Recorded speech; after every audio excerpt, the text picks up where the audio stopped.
Capítulo 4 Amor que dá de beber. Voltemos à Sagrada Escritura, aos textos inspirados que são o lugar principal onde encontramos a revelação. Nelas e na tradição viva da Igreja está contido o que o próprio Senhor nos quis dizer para toda a história. A partir da leitura de textos do Antigo e do Novo Testamento, recolheremos alguns dos efeitos da palavra no longo caminho espiritual do povo de Deus. Sede do amor de Deus. A Bíblia mostra que uma abundância de água vivificante foi anunciada ao povo que tinha caminhado pelo deserto e esperava a libertação. Tirareis água com alegria das fontes da salvação, Isaías 12, 3. Os anúncios messiânicos assumiram a forma de uma fonte de água purificadora. Derramarei sobre vós uma água pura e sereis purificados, introduzirei em vós um espírito novo. Ezequiel 36, 25-26. É a água que restituirá ao povo uma existência plena, como uma fonte que jorra do templo, ao passar, derrama vida e saúde. Eis que havia à beira da torrente grande quantidade de árvores, em cada uma das margens. Por onde quer que a torrente passar, todo ser vivo que se move viverá, porque aonde quer que esta água chegar, tornar-se-á salubre, e a vida desenvolver-se-á por toda a parte aonde ela chegar. Ezequiel 47, 7.9. A festa judaica das tendas, Sukkot, que comemorava os 40 anos no deserto, tinha gradualmente assumido o símbolo da água como elemento central, e previa para cada manhã um rito de oferenda de água, que se tornava muito solene no último dia da festa. Fazia-se uma grande procissão até ao templo onde, finalmente, eram dadas 7 voltas em torno do altar, com grande alvoroço. Se oferecia água a Deus. O anúncio da chegada do tempo messiânico é apresentado como uma fonte aberta para o povo. Derramarei sobre a casa de David e sobre os habitantes de Jerusalém um espírito de benevolência e de súplica. Eles contemplarão aquele a quem trespassaram. Naquele dia, haverá uma fonte aberta para a casa de David e para os habitantes de Jerusalém, para a purificação do pecado e da impureza. Zacarias 12, 10, 13, 1. Um homem trespassado, uma fonte aberta, um espírito de benevolência e de súplica. Os primeiros cristãos inevitavelmente viam esta promessa cumprida no lado aberto de Cristo, fonte de onde brota a vida nova. Ao percorrermos o Evangelho de João, vemos como aquela profecia se cumpriu em Cristo. Contemplamos o seu lado trespassado, de onde jorrava a água do Espírito.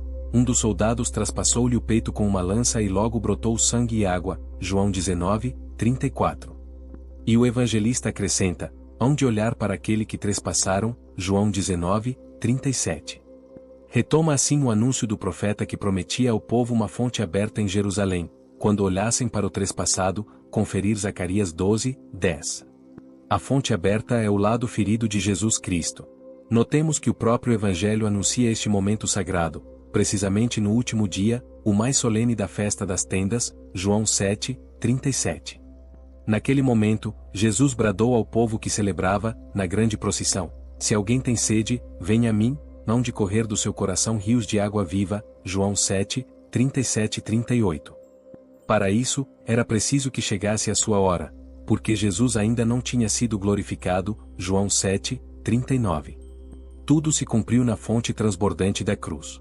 No Apocalipse, reaparece tanto o trespassado, todos os olhos o verão, até mesmo os que o trespassaram. Apocalipse 1, 7. Como a fonte aberta, o que tem sede que se aproxime, e o que deseja beba gratuitamente da água da vida. Apocalipse 22, 17.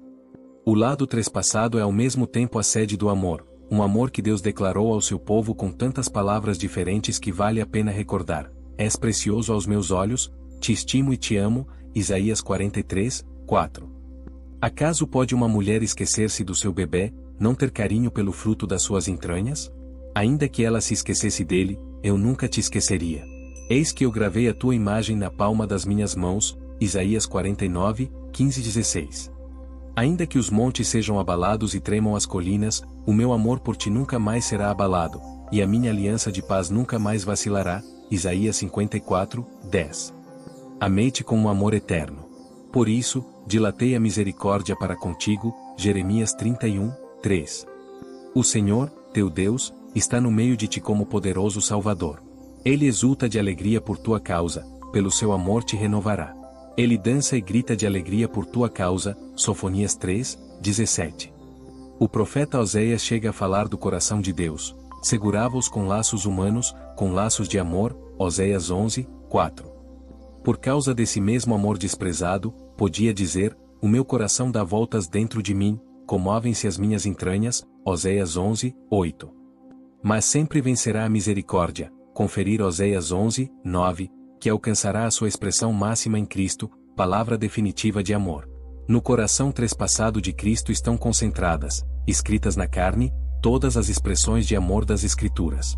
Não se trata de um amor simplesmente declarado, mas o seu lado aberto é fonte de vida para o amado, é aquela fonte que sacia a sede do seu povo.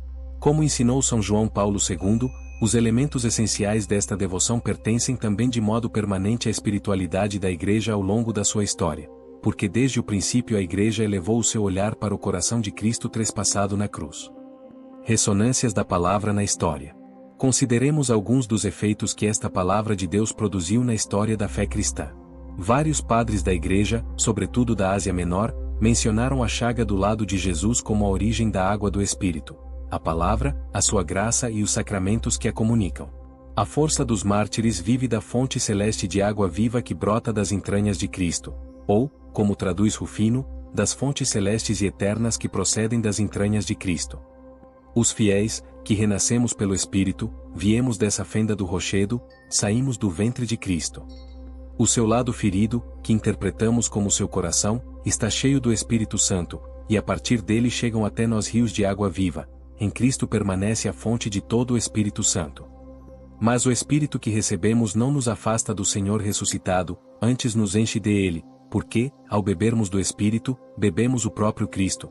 Bebe Cristo, porque é a rocha que jorra água. Bebe Cristo, porque é a fonte da vida. Bebe Cristo, porque é o rio cujo ímpeto alegra a cidade de Deus. Bebe Cristo, porque é a paz. Bebe Cristo, porque do seu ventre brota um rio de água viva. Santo Agostinho abriu o caminho para a devoção ao Sagrado Coração como lugar de encontro pessoal com o Senhor.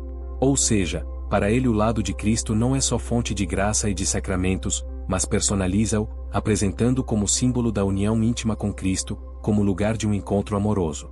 É aí que reside a origem da sabedoria mais preciosa, que é conhecê-lo. Com efeito, Agostinho escreve que João, o amado, quando inclinou a sua cabeça sobre o peito de Jesus, durante a última ceia, aproximou-se do lugar secreto da sabedoria. Não se trata de uma simples contemplação intelectual de uma verdade teológica. São Jerônimo explica que uma pessoa capaz de contemplar não retira das correntes de água nenhum deleite, mas bebe a água viva do lado do Senhor. São Bernardo retomou o simbolismo do lado trespassado do Senhor, entendendo-o explicitamente como revelação e dom do amor do seu coração. Através da chaga, ele torna-se acessível a cada um de nós e é possível fazer nosso grande mistério do amor e da misericórdia. O que a mim me falta, eu extraio das entranhas do Senhor, pois estas transbordam misericórdia e não faltam fendas pelas quais ela passa. Trespassaram-lhe as mãos e os pés, perfuraram-lhe o lado com uma lança.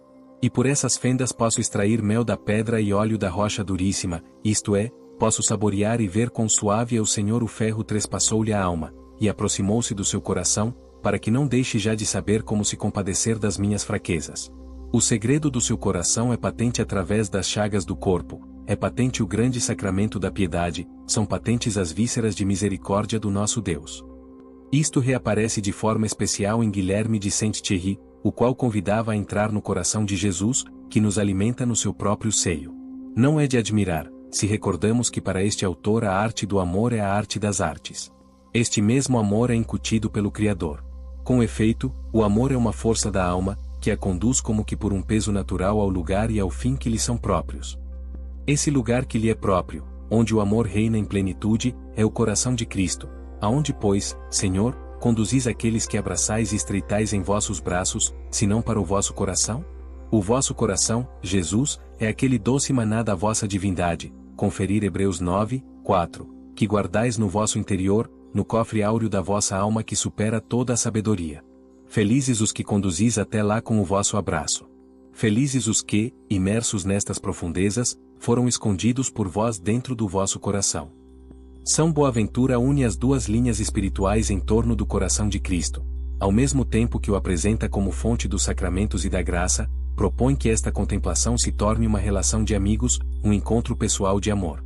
Por um lado, ajuda-nos a reconhecer a beleza da graça e dos sacramentos que brotam daquela fonte de vida que é o lado ferido do Senhor, para que do lado de Cristo morto na cruz se formasse a Igreja e se cumprisse a palavra da Escritura que diz: onde olhar para aquele que trespassaram.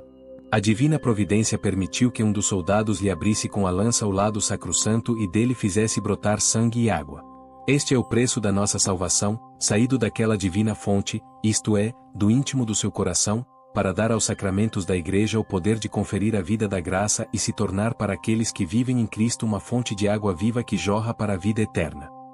Depois convida-nos a dar mais um passo, para que o acesso à graça não se torne algo de mágico, ou uma espécie de emanação neoplatônica, mas uma relação direta com Cristo, habitando no seu coração, pois quem bebe é amigo de Cristo, é um coração amoroso. Levanta-te, pois, tu que amas a Cristo, sê como a pomba que faz o seu ninho na borda do rochedo, e aí, como o pássaro que encontrou sua morada, não cesses de estar vigilante, aí esconde, como a andorinha, os filhos nascidos do casto amor. A difusão da devoção ao coração de Cristo. O lado trespassado, onde reside o amor de Cristo, do qual, por sua vez, brota a vida da graça, assumiu gradualmente a forma do coração, sobretudo na vida monástica. Sabemos que, ao longo da história, o culto ao coração de Cristo não se manifestou de modo igual, e que os aspectos desenvolvidos nos tempos modernos, relacionados com diversas experiências espirituais, não podem ser extrapolados para as formas medievais e muito menos para as formas bíblicas, nas quais podemos vislumbrar as sementes deste culto. No entanto, hoje a Igreja não despreza nenhum dos bens que o Espírito Santo nos deu ao longo dos séculos, sabendo que será sempre possível reconhecer em certos pormenores da devoção um sentido mais claro e pleno, ou compreender e desvendar novos aspectos dela. Várias mulheres santas relataram experiências de encontro com Cristo, caracterizado pelo repouso no coração do Senhor, fonte de vida e de paz interior. É o caso de Santa Lutarda, Santa Matilde de Aqueborne, Santa Ângela de Foligno, Juliana de Norwich, entre outras. Santa Gertrudes de Elfta, monja cisterciense, contou um momento de oração durante o qual reclinou a cabeça sobre o coração de Cristo e escutou os seus batimentos. Num diálogo com São João Evangelista, ela pergunta-lhe por que razão, no seu evangelho, não fala do que viveu quando teve a mesma experiência. Gertrudes conclui que a doçura destes batimentos foi reservada aos tempos modernos, para que, ao escutá-los, o mundo envelhecido e morno possa renovar-se no amor de Deus. Poderíamos pensar que se trata de um anúncio referente ao nosso tempo, um apelo a reconhecer como este mundo se tornou velho, necessitado de receber a mensagem sempre nova do amor de Cristo? Santa Gertrudes e Santa Matilde foram consideradas entre as mais íntimas confidentes do Sagrado Coração. Os monges cartuchos, encorajados sobretudo por Ludolfo da Saxônia, encontraram na devoção ao Sagrado Coração um meio de encher de afeto e proximidade a sua relação com Jesus Cristo. Quem entra pela ferida do seu coração é abrasado em chamas de afeto. Santa Catarina de Sena escreveu que os sofrimentos que o Senhor suportou não são algo que possamos presenciar, mas que o coração aberto de Cristo é para nós a possibilidade de um encontro real e pessoal com tanto amor. Eis quanto eu manifestei na chaga do meu peito, no momento em que compreendeste o segredo do meu coração. Fiz ver que meu amor por vós é mais profundo de quanto possa indicar a dor passageira. A devoção ao coração de Cristo transcendeu gradualmente a vida monástica e encheu a espiritualidade de santos mestres, pregadores e fundadores de congregações religiosas que a difundiram nas regiões mais remotas da terra. Particularmente interessante foi a iniciativa de São João Eudes, que depois de ter pregado com os seus missionários uma fervorosíssima missão em Rennes, conseguiu que o bispo aprovasse nessa diocese a celebração da festa do coração adorável de Nosso Senhor Jesus Cristo. Foi a primeira vez que esta festa foi oficialmente autorizada na Igreja. Mais tarde, os bispos de Coutances, de Évreus, de Bayeux, de Lisieux e de Rouen autorizaram a mesma festa para suas respectivas dioceses entre os anos de 1670 e 1671.